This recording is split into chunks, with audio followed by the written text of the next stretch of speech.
I would be curious to hear about whether it's only the IOCs that are going to be creating the jobs. Sometimes some of the more dynamic, faster moving entities are the smaller businesses that might be interested and can move a little bit faster. And also, I was curious about just when you talk about negotiating deals on a case by case basis, well, there are pros and cons to that as well, especially in a country that has, some questionable governance structures there and has a reputation as it's had in the past for transparency and things like that. But maybe Louis, do you have any thoughts on? Yeah, absolutely. I mean, look, Venezuela is the original petro state. So, oil is definitely what's going to drive all the development, and that's going to trickle down from the top. And as people gain more wealth, whether it's through the 3 million public employees or how that money flows into the private sector, the first thing people are going to want to do when they start having a little bit of money is creating higher quality of life for themselves.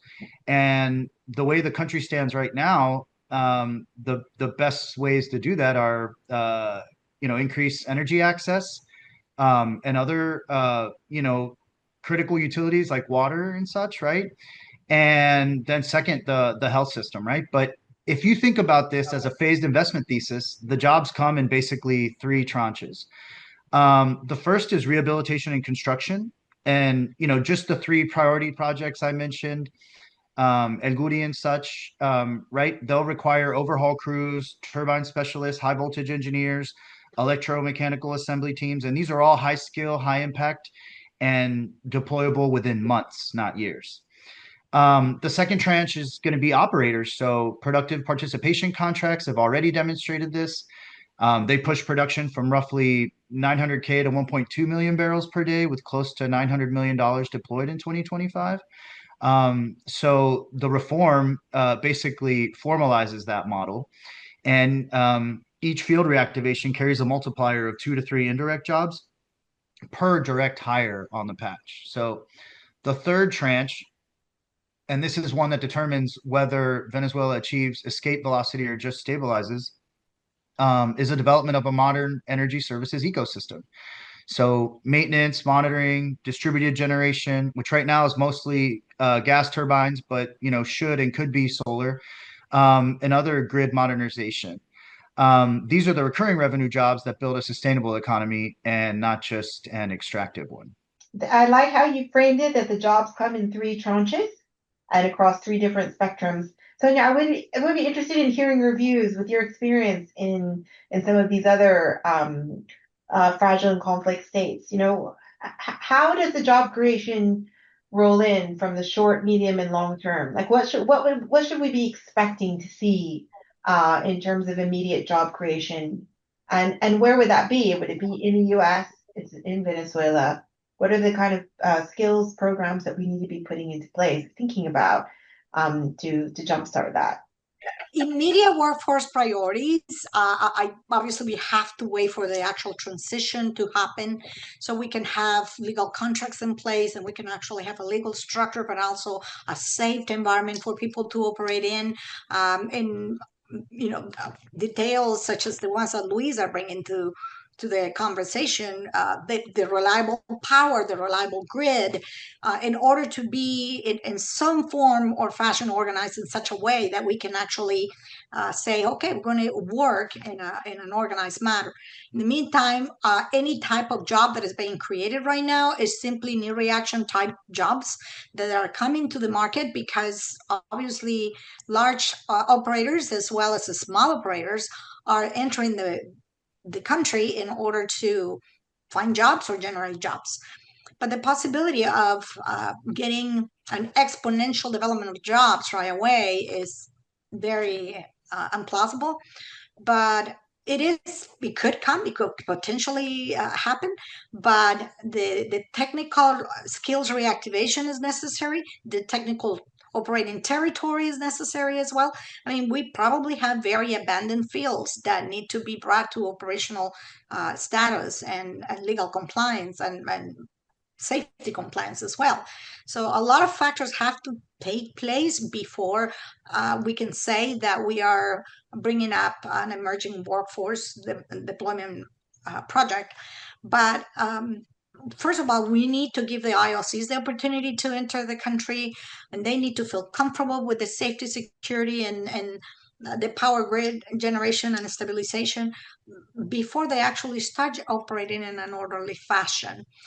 When the big guy is in the picture, all the little entrepreneurs are underneath. Okay. And so I, a former vendor of Shell and ExxonMobil, I made my money as an entrepreneur because they were being successful, because they were deploying projects, because they were generating jobs. So they are the umbrella that holds everything. Oil is definitely what's going to fuel all the growth in the country, but the electrical grid is the glue that helps all that magic reach the rest of the country and actually, is going to bring prosperity, right? So, I think a concept we should introduce to the conversation, because it connects the investment timeline to the reality on the ground, is bridging strategies, right? So how do you create value during the transition period before a larger transformation is complete? Because Venezuela's energy sector needs exactly that. So grid reconstruction could take 5 to 8 years and $100 billion. So in the meantime, Venezuelan families and businesses need reliable power today. And that multi-year gap between oil money flowing and when the centralized grid is rebuilt will bring opportunities for off-grid, behind the meter, and distributed energy generation, because that stuff gets built very quickly. The bridge is distributed energy. So right now, over 80% of Venezuelan businesses already run diesel generators at $400 to $600 a month. And off-grid solar with batteries can undercut that cost while eliminating all sorts of fuel supply risk, and it's already legal. So there's a lot of work that can be done to bring access to energy and prosperity to homes that doesn't require the full energy grid to be built. They can be done in tandem and very quickly increase quality of life for those needing energy.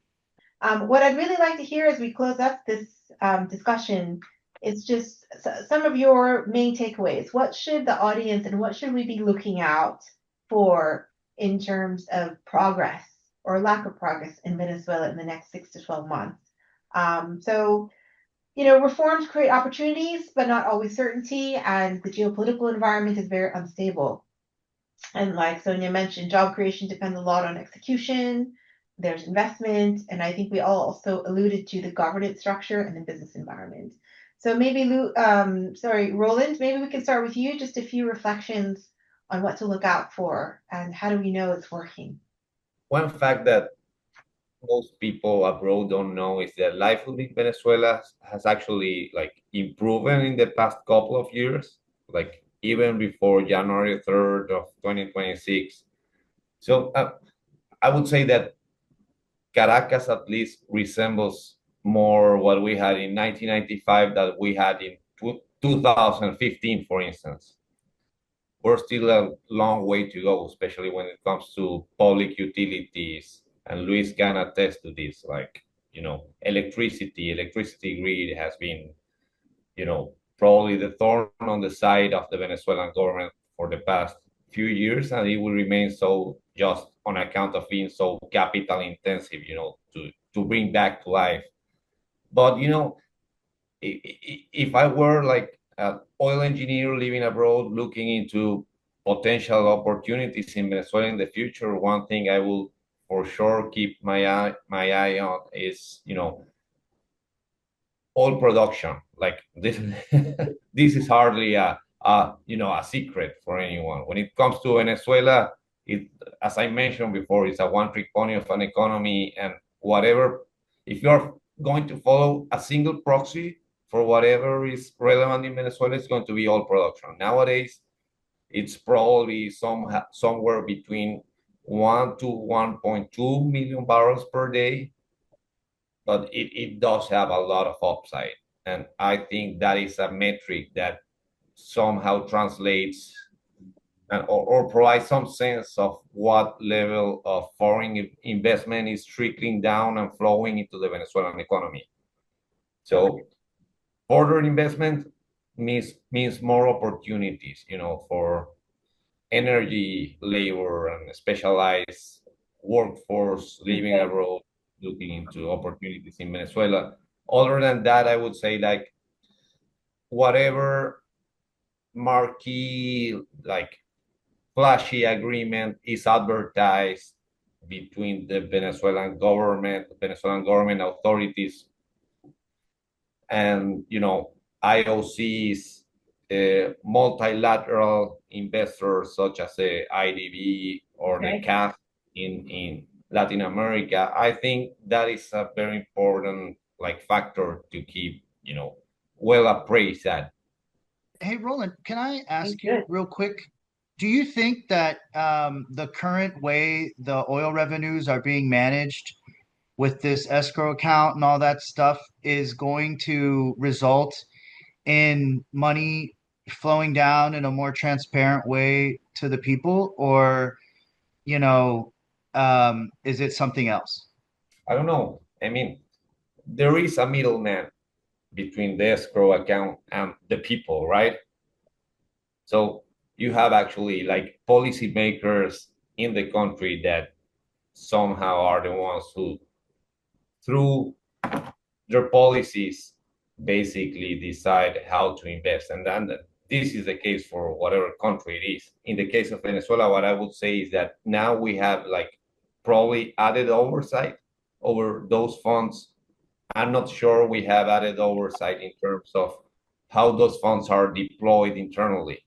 That is a factor of policy making rather than, foreign control over Venezuela. I think key point probably for U.S. authorities is to make sure that the funds don't flow elsewhere, and to some extent mitigate corruption, etc., etc. But having, I don't know, the Secretary of Energy dictating how funds are deployed into actual projects in Venezuela, I'm not sure that's how it's working in practicing nowadays. Sorry to interrupt, Louis. I think from what I hear, then your indicator is transparency and how you know the impact is happening to the people. Because what Roland is saying is that if there's transparency on where the money's flowing, and we wanted to go in, would that be your indicator? Yeah, I mean, from a capital deployment and execution perspective, I'd frame the risk, if we're talking risks and opportunities, and the risk is in three layers, right? There's execution risk. So the reform was enacted quickly. Speed can be a positive signal of commitment, but it can also create ambiguity in implementation. The 180-day transition period for existing joint ventures is a window that markets will watch carefully. But in M&A, we know that the most important phase of any deal isn't signing; it's the post-close integration where the value is created. Okay. So the same applies here. I mean, the law is signed, but now comes the harder work of implementation. Okay. And then second layer, probably competitive risk. So Venezuela isn't the only frontier market bidding for international capital. Brazil, Guyana, Suriname, they're all offering attractive terms with more established rule of law environments. So they are competitors. The fiscal package, which could include royalties up to 30% plus a 15% integrated tax, needs to be genuinely competitive when risk adjusted. Okay. And that's basically because capital goes where risk adjusted returns are highest, and Venezuela's country risk premium is pretty significant. Okay. And then there's macroeconomic risk, which is the Bolivar lost nearly 480% of its value in just 2025. So inflation exceeded 50% in just the first 2 months of this year. And mind you, this isn't atypical, but we had certain events happen this year. What's your one indicator that you would recommend that we watch? So from Roland, it seems to be that you have an increase in investment, both committed and realized. So your indicator is? Yeah. Well, I would watch for those first big three projects, okay, grid reconstruction projects, the low-hanging fruit to come to life, right?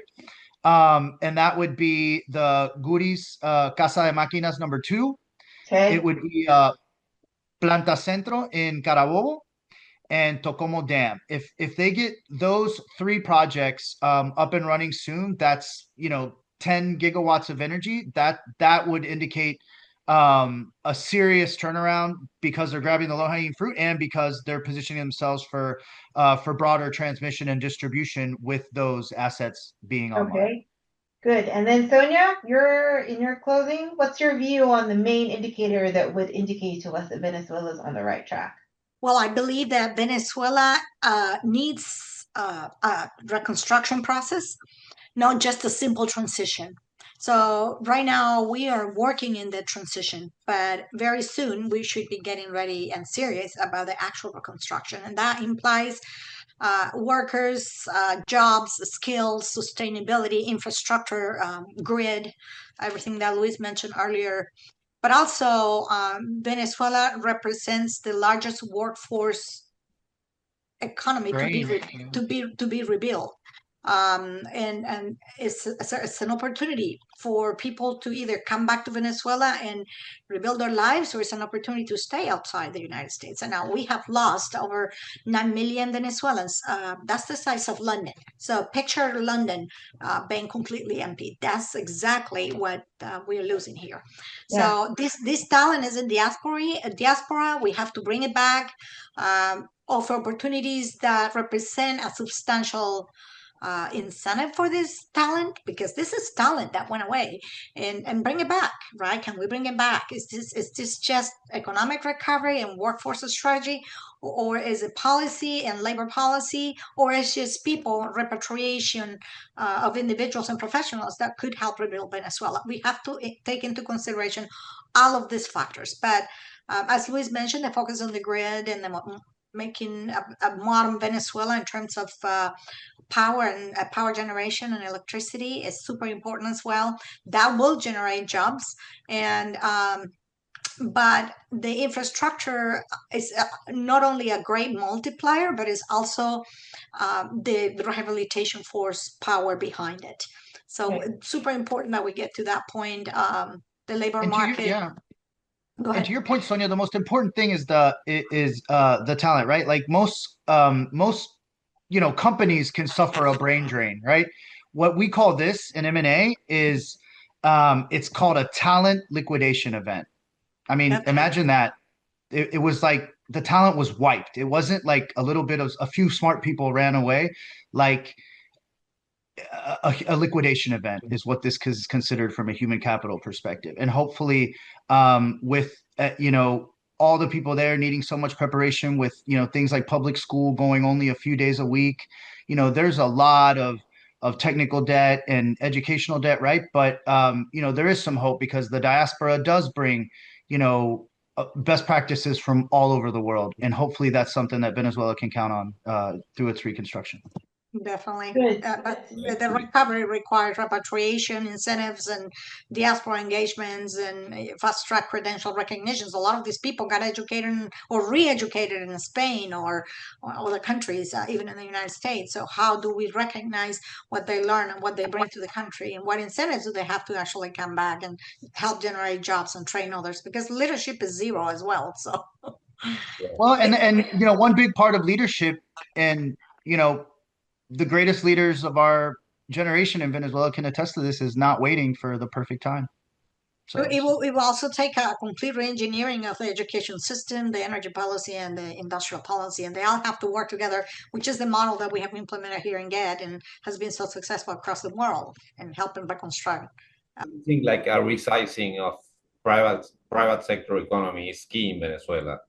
If you want this to happen, it won't happen overnight, but No, you do have to set like the basic ground rules for people to actually look into returning to Venezuela.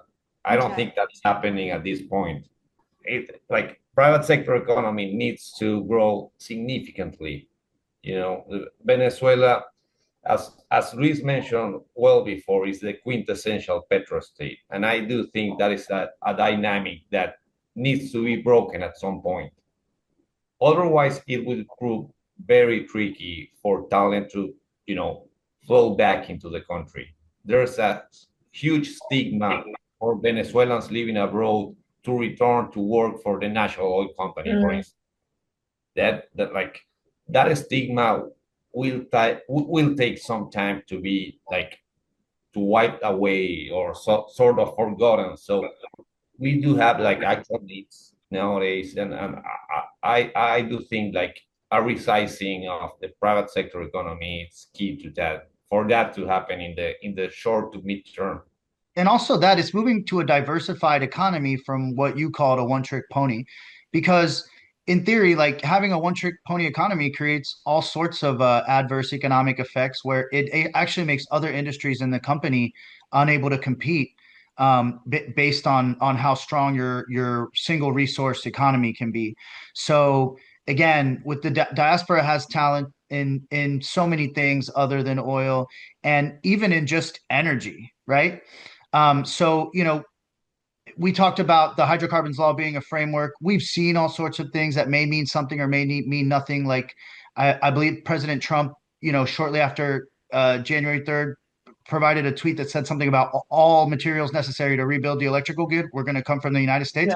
Yeah. Yes.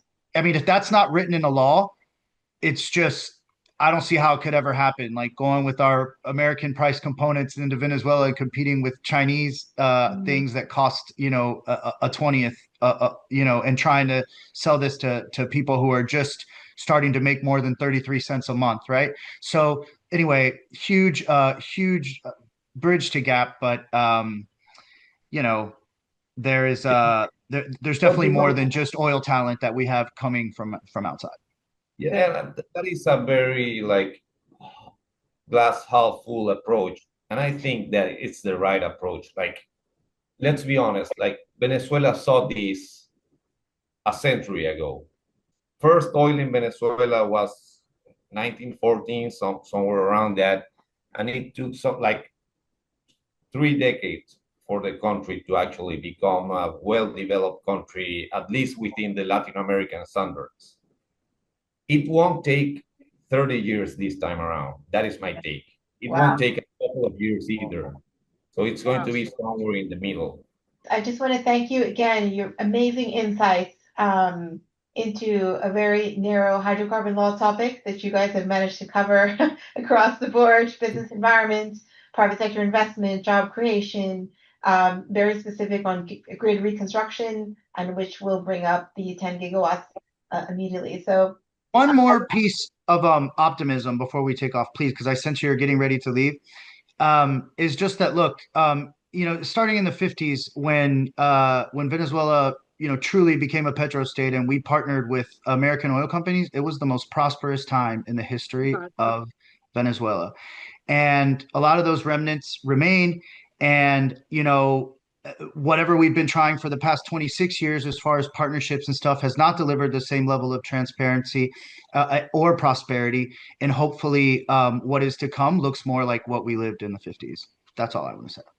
all right, everyone, thank you for your time, and we look forward to coming back on our indicators in 12 months' time.